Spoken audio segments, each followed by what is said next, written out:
Hey YouTube. Okay, so I'm obviously I'm doing a new video tonight. I was about to say I'm posting a new video, but that's obvious if you're watching this video. Um, okay, so I'm posting tonight about dependent personality disorder. I stated in my last video, Avoidant, that I was going to start doing a personality disorder segment, really, several videos about the different personality disorders, which I think there's 10 of them. So you're going to have to hang in there with me. Okay. So the last one I went over was avoidant. This time, which is in cluster C. If you didn't watch the last video, there are 3 clusters, and I'll just make this quick. A, B, and C. And a personality disorder is kind of self-explanatory if you don't know anything about it. It's a disorder of your personality, really. And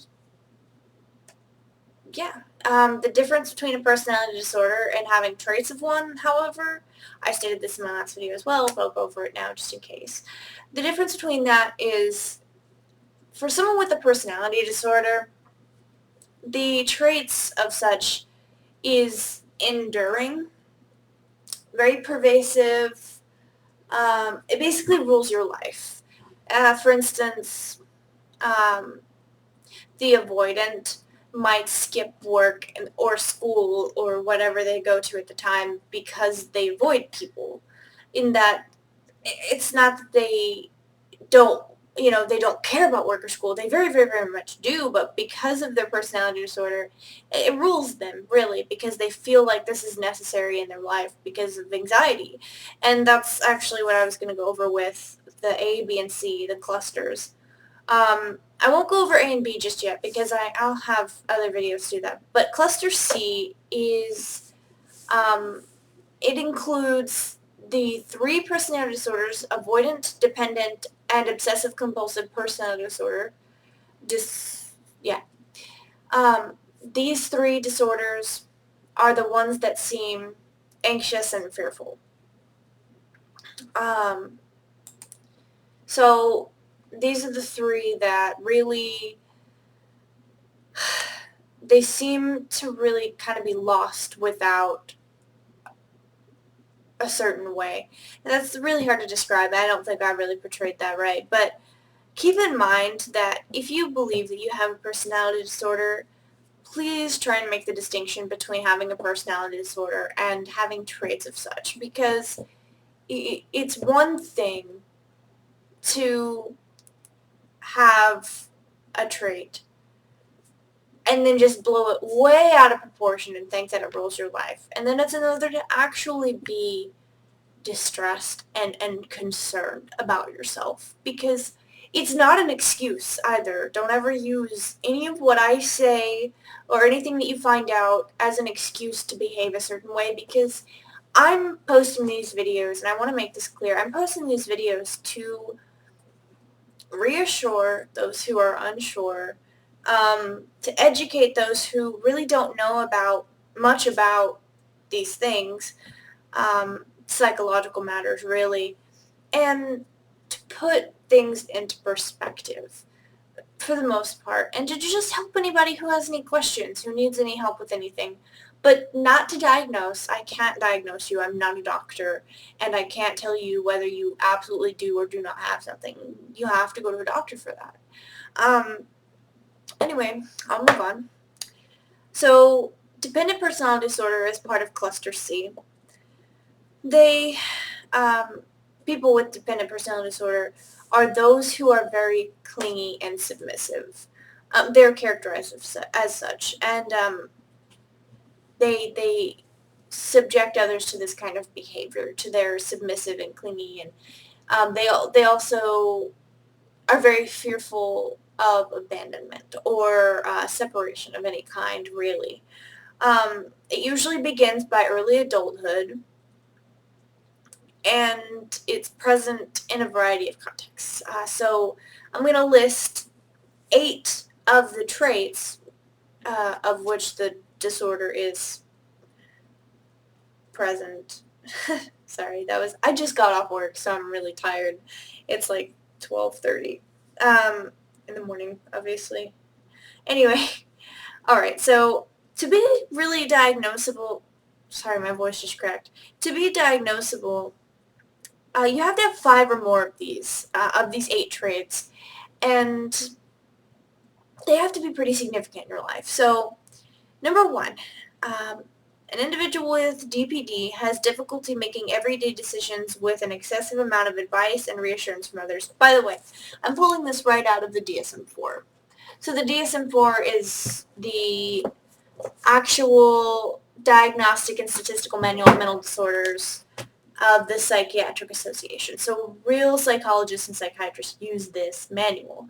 So this is factual. There's nothing in here that is not factual until they come up with the DSM-5, which updates it. Okay, anyway.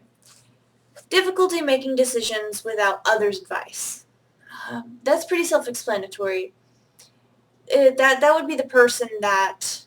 But this is severe. This isn't, I need to call my mom, for instance, someone who's very attached to their mom, but not in a dependent way. So I need to call my mom to know what I should do, or to ask her what I should do about this bankruptcy or something. That's a pretty significant event in your life.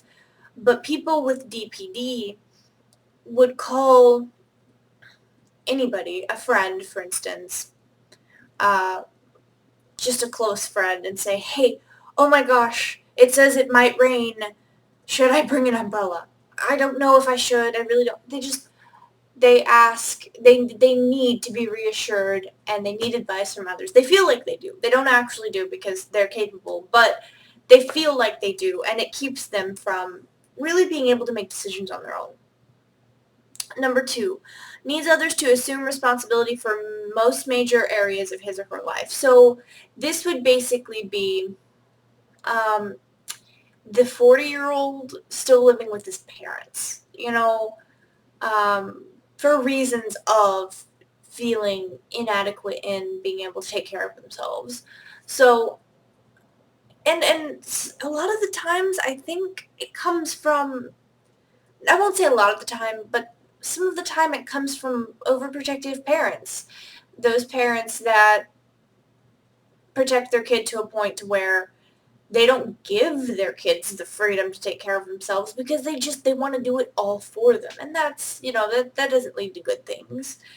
Yeah, so assume responsibility for his life, his or her life. And that also means that they're probably not going to get a job. So they're either going to file for unemployment, or they're going to make or have someone else buy them food, just like their parents, for instance, that kind of thing. Number 3, has difficulty expressing disagreement with others because of fear of loss of support or approval. Note does not include realistic fears of retribution. Okay, so,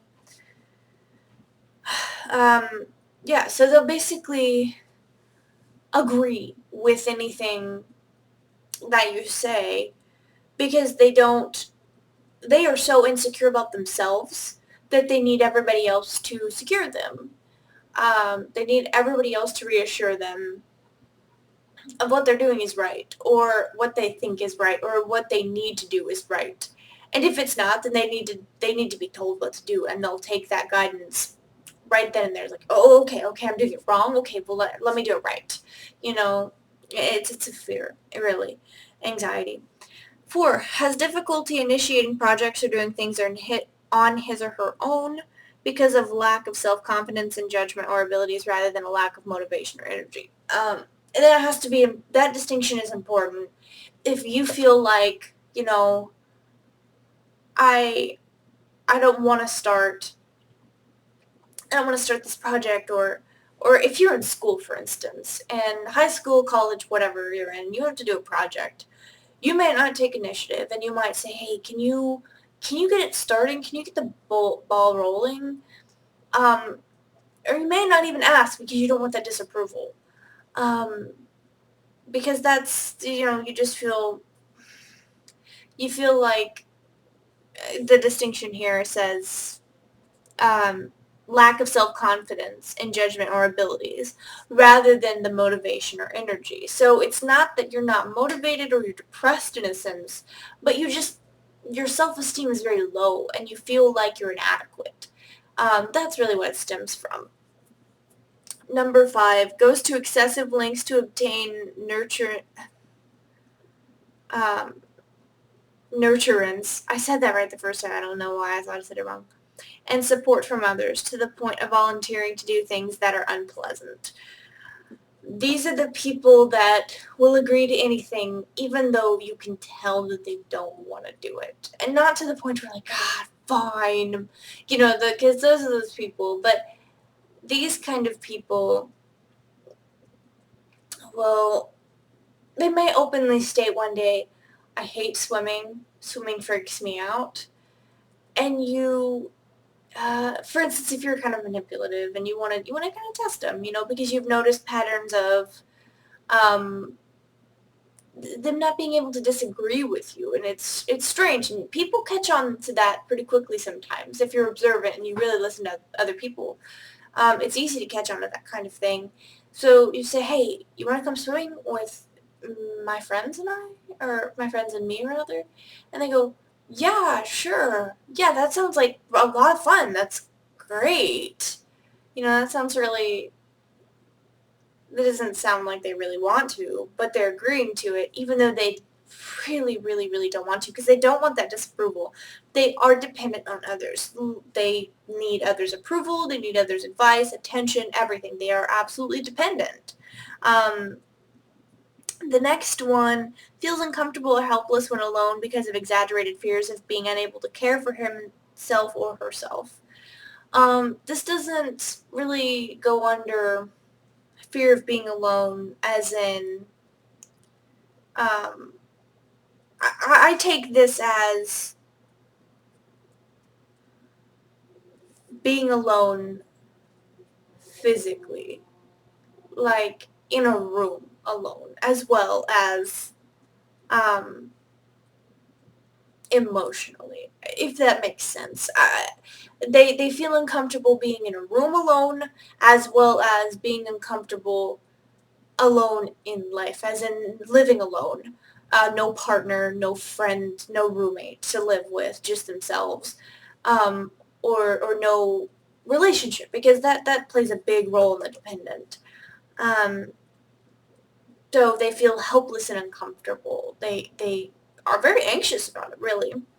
7, urgently seeks let me start that over, sorry. Urgently seeks another relationship as a source of care and support when a close relationship ends. So, these, I can't talk, I'm so tired, I'm sorry. These are those people that, and I actually had a friend talk about it the other day. He said, that this girl she just recently broke up with her boyfriend. And this was when my coworker's talking about this. She just recently broke up with her boyfriend, and she has been asking around and going around almost frantically trying to find someone else. That's a sign, that's a pretty good sign of a dependent, of a DPD, someone with dependent personality disorder. It's a good sign. That doesn't mean that it's guaranteed, because there are a lot of people in this world that are dependent on others and they don't have the personality disorder. But you can almost guarantee, you can't almost guarantee it, but you can make a good guess.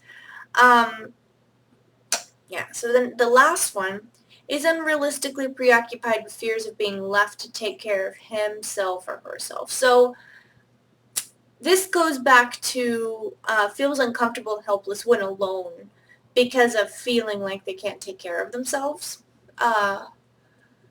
But it goes on to say that even when they're not alone, they are preoccupied with it. It's a persistent thought. It invades their mind. Just, I'm going to be alone. Those people, and you see it on movies and TV a lot. I can't be alone. I'm so terrified of being alone. Or that movie, and the person is thinking aloud, or you can hear their thoughts, and what if I'm alone? What if I'm alone when I'm older? And a lot of people experience that, and that's why the distinction has to be made between the dependent personality disorder and just having some traits, because At times I'm afraid to be alone. At the same time, I'm very independent. So I'm not a dependent DPD. I don't have dependent personality disorder. But I have a few traits, you know. I don't find it difficult making everyday decisions by myself, but at times I do lack the self-confidence um, because I feel like my ability is not to start a new project. Sorry, I lack the confidence to start a project or initiate something because I feel like I'm inadequate, and that's part of the dependent personality disorder. But it's not to the point to where it rules my life, and the distinction has to be made really. So I think that's about all I have for tonight. Um, yeah, and I made it right at 16 minutes. So yeah, I didn't really make a video that was any shorter than any of my other videos. Alright, if you have any questions or comments or anything, suggestions, if you want me to post a specific video, please feel free to contact me and let me know because I'm really particular about getting back to the messages that I get. I get back to just about everybody who contacts me. Even if it's inappropriate, it's kind of bad because I'll reply with something very rude, but you know, I have to get back to it. It's an Aspie thing, I think. Anyway, thank you for watching, and I really hope that this helped. If it didn't, let me know why. If you think that I'm wrong about anything, keep in mind that DPD is different for everybody. You may exhibit some of these symptoms, but not all of them. You know, all of that. Alright, I will see you another time. Good night, YouTube. Take care.